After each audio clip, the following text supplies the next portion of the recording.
Okay, everyone, this is Dirty Diamonds, and now it's time. I've got my guest on the phone. It is Guy of Bowen and the Tides. How you doing, Guy? I'm doing great, thanks. How are you? Good. So I hear you've got a show tonight, and you're actually at the club right now. Yeah, I'm in backstage at the club. I had to run about to find somewhere a bit quiet to talk to you. Yeah, it was But I'm kind going of. on in about an hour's time. Oh, you're going on in about an hour. Yeah, yeah. Oh, wow, that's cool. So Bowen in the Tide. How did you get that name? I usually come up with different ideas of this every time people ask me, but I wasn't particularly comfortable with just going with my name, Guy Bowen Jones. Hmm. I really wanted it to be a sort of project name because it's sort of I made it in the idea of wanting to have a band with me as well, and it wouldn't have felt right to have a band behind me and calling it Guy Jones because it's not technically Guy Jones, it's Guy Jones with a band. Cool. So really, I mean, I just used my middle name Bowen, Ah, and the tide is just a sort of metaphor for what the band would be, really. right. So you is it just you doing everything right now, or do you have other guys helping you out with some of No, the other stuff? at the moment I'm just sort of touring by myself and playing acoustically, just solo, and I recorded with a band. So all the recordings have got sort of drums and bass and everything on it. But at the moment, I'm just going at it solo, and I think maybe in a few months' time, I'll maybe set up a tour with the band. But at the moment, it's going pretty well by myself. Ah. Now the song that everybody really likes at the moment is called "Pulling Trees," and that's also the title of your CD. How did you come up Yeah. with that name? Well, okay. Well, pulling trees. I'll give you a because there's a lot of messages in that song, Hmm. a lot of really personal messages, and I try not to give too much away Okay. because I like people to sort of have their own opinion. I don't want to sort of force what the song's about Right. on people. I'd rather them come up for themselves, you know. But the basic idea of pulling trees is sort of it's an epic struggle. Like the EP cover is just a small guy pulling this really big tree, Hmm. and it's pretty much impossible to do that. And it's sort of the idea of fighting against something that's tough, really. Oh wow, yeah, I never thought about that, but now that you mention it, yeah, if you look at it, that's like you're Yeah, right. yeah, Every and time. that's the main idea. And then obviously there's in the actual song there's a lot of references to really personal, sort of detailed subjects, but that's the basic idea of pulling trees. Yeah.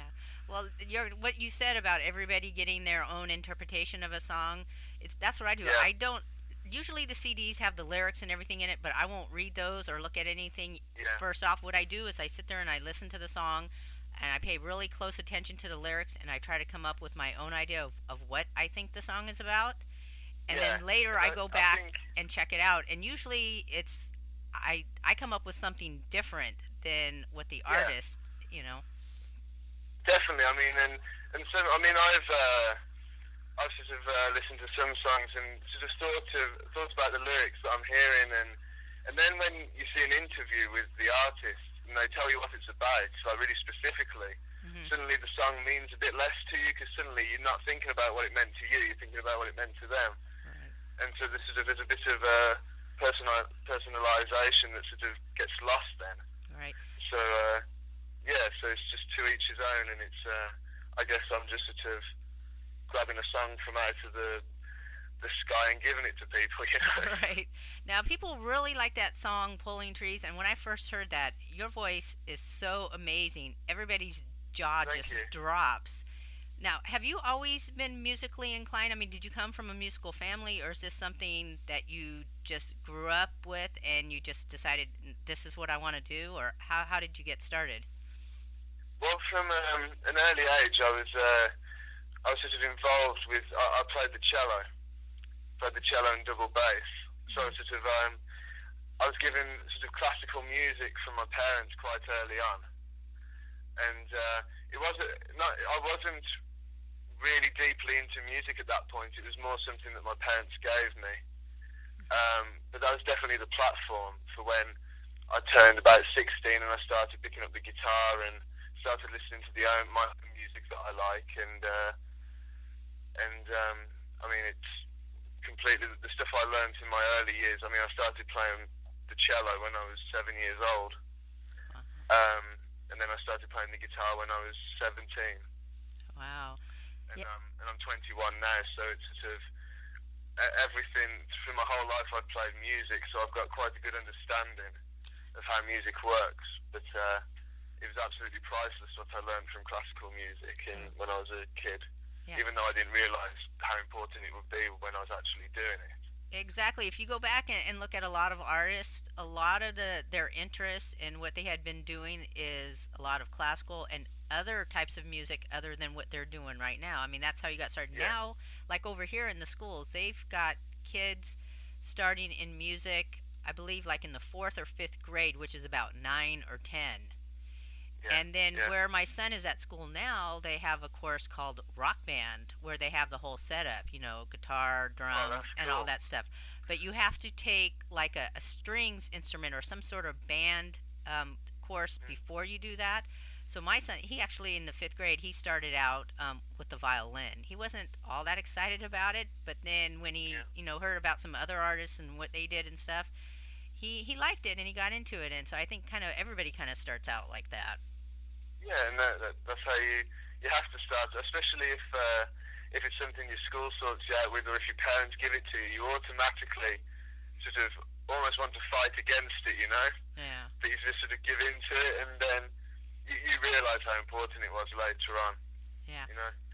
Now you Yeah, you got an early start and you're still young, so you still have a long road, a long time ahead of you to do all this yeah. musical stuff.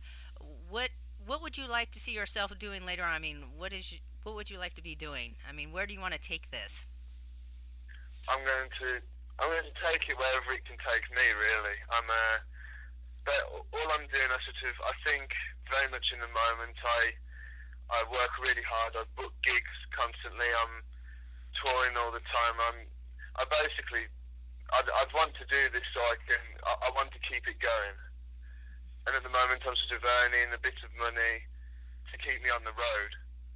Yeah. And as long as I can keep doing that, I'm happy, really. Yeah, see, that's the hardest I just, thing with independent artists nowadays is it takes a lot to do things yourself. I mean, a lot of these guys have a day job because obviously you need yeah, money to travel on the road and to do stuff. yeah, And if you're lucky enough, things will go good for you. And I mean, I know somebody in Virginia. He's kind of in a country rock type band, and he's actually yeah, doing very well with the shows and stuff, and getting a good chunk of money. So if things go yeah. good for you and good, then you can do it. Otherwise, it's a lot of artists find it hard to get out there on the road and tour and get their stuff out there. Yeah, and I mean, you have to really want it. I mean, you have to go to every gig thinking, I've not only got to just go and play the music for myself, but I've got to put on such a good show that people are going to want to buy my CD so I can keep on doing this. Exactly. 'Cause that's where the income is at the end of the day. It's the CD sales at gigs, and Exactly. if people come and buy your CD at gigs, that's the money I put in the pot to go to the next city. You know. Yeah. Now, of all the songs that you have done so far, what has been your favorite to perform for people, and what gets the best response out of the audience? Oh, the song that probably gets the best response is it's either probably the Pulling Trees song that you mentioned Hmm. before, or Feel Alive, Uh-huh. which is also on the EP. Yeah. Now, there's another song that people keep requesting and asking for, which I don't have yet, but I'll get it. Is the song called Yeah, "Liar"? Liar. Yeah, yeah. That goes down well as well. Actually, that's a bit more upbeat. So, how often are you out there doing shows? Are you always doing shows, or do you have time to just be yourself and do some things? Like just kick back or go out to a movie or do anything. Yeah. Well, I mean, I usually give myself a few days sort of. I'll probably gig for a week solid or maybe 2 weeks solid, and but a lot of that's taken up by travelling. I travel through the night, so it's maybe a gig every 2 days or something. and then I'll come back home in Birmingham, Yeah. and I'll just sort of collapse for 3 days and just sort of see some of my mates and maybe record some bands in my studio and just sort of try and calm down a bit and recoup, eat some food, and then I'm back off. Yeah. So, how's your response been with the people over here in the U.S.? I mean, for what I can see, there's a lot of people over here that know you, and people are always asking me to play you. So, obviously, you get played every show, but. Yeah, yeah. I mean, it's great, and I think there's two guys. I mean, Lee's been great help. I mean, I try and mention Lee whenever I'm on a radio station or something because Lee Caruthers. He really pushes it and believes in what I'm doing, and I think he's been a big driving force behind getting my name out in the US. Exactly. So, I got to thank Um, him for getting us set up here today. what's that? Sorry. No, I did have to say thank you to Lee for getting us, hooked up and set up for Yeah. today so we can talk. And of course, Yeah, definitely, exactly. your biggest fan over here in the U.S., one of my good friends, Froggy, Audrey. Yeah. Yeah, she was one who told me Oh no, about you. yeah. I've spoken to her on Twitter actually. Yeah, She sent me a few messages and stuff. yeah. So,